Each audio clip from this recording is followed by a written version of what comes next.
Chapter 89, Insatiable. Gojo heard the rain outside before he had a chance to open his eyes. He was still pressed against Geto, curving around his body. Geto murmured in his sleep when Gojo shifted. He stilled, not wanting to wake him.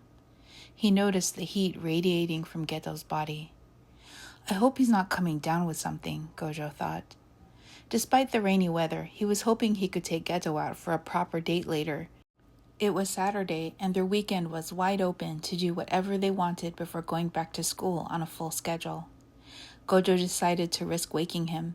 He wanted to make sure he was okay. He touched his hand to Geto's forehead.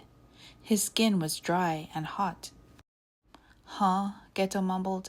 He groggily turned onto his back and half opened his eyes. Babe, you've still got a fever. I'm gonna get you some water. Gojo placed his hand on Geto's forehead again to confirm. Gojo swung his legs over the bed and walked over to the fridge, clad in only a t-shirt. What's he talking about? Geto wondered, rubbing his eyes.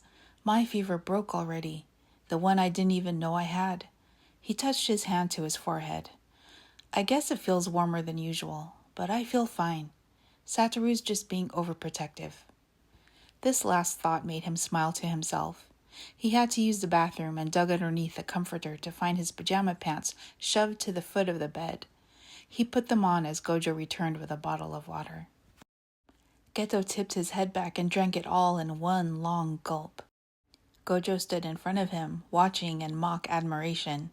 Geto brought the bottle away from his mouth and almost did a spit take. I've never been so jealous of a water bottle before, Gojo teased. Geto rolled his eyes and stood up, pushing the empty bottle into Gojo's chest. Gojo took it from him and crushed it noisily in one hand. Geto went to the bathroom and relieved himself. He glanced at his face in the mirror as he washed his hands. His cheeks did look a little flushed. Am I getting sick? He brushed his teeth and splashed lukewarm water on his face. Gojo dropped the crushed plastic into the wastebasket and checked his phone. It was almost noon. He heard the shower start running. The door opened and Geto stepped out, bare-chested, a finger hooked into the waistband of his pants. Gojo looked up. Satoru. Geto's hair was pulled high up on his head in a tight bun to avoid getting wet in the shower. What's this? You need some help in there? Gojo asked mischievously. If you're offering. Geto dropped his pants and headed back into the bathroom. Gojo stared at the curve of Geto's behind as he walked away before he followed him, tossing his t-shirt onto the floor. Their shower wasn't big enough to comfortably fit two tall people. Geto wrapped his arms low around Gojo's waist as he soaped and rubbed his back. Gojo moved his hands lower to rub soap over and in between Geto's butt cheeks. Geto leaned back into the shower spray as Gojo washed his front. They pressed their faces together as Gojo reached down and soaped Geto's erect cock. He grasped him and began sliding his hand in a seductive rhythm, feeling the rise and fall of Geto's chest as he panted. His body jolted when he came, and he buried his head in Gojo's shoulder as Gojo finished him off. Gojo washed himself, grinning at Geto as the water washed away the rest of the soap from their bodies. He shut the shower off and kissed Geto, clasping the back of his neck with one hand and letting the other rest on his waist. Geto became hard again. Gojo pulled himself away, stepped out of the shower and grabbed their towels. Geto dried himself in the shower stall. He joined Gojo in the small bathroom space and leaned against the sink, looking into his eyes as the steam swirled around them. Get me dirty again, Geto said in a low voice, his cheeks flushing a bright pink. Gojo felt the heat in his body rise as his arousal peaked. He opened the bathroom door. They both had goosebumps as the steam from the shower escaped into the room.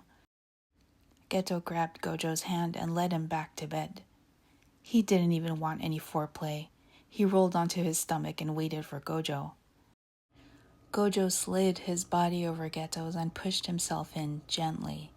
Geto closed his eyes and listened to Gojo panting in his ear. His body rocked as Gojo moved inside him. Geto felt both pleasure and pain, and he didn't want it to end. Geto could feel Gojo swelling inside of him, about to come, and it made him lose it. Geto came first, spilling semen onto Gojo's bed sheets.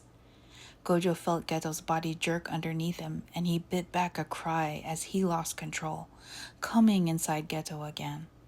He let out a moan as his seed kept spilling out. He was dizzy and collapsed on Geto, causing him to grunt.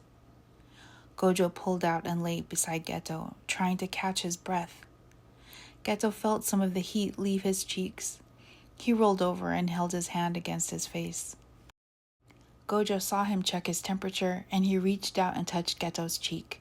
Geto felt fine now. He pulled him close. "My God, Suguru, you're insatiable today," Gojo murmured softly in his ear. He was completely spent and closed his eyes, touching his forehead to Geto's temple. Geto closed his eyes too. He always wondered what Gojo would think if he knew how Geto really felt about sex with him. "I never feel more complete than when we fuck, Satoru. When I take you in, it's the only way I can really keep you, make you stay. It's the only way I have to absorb you, make you mine."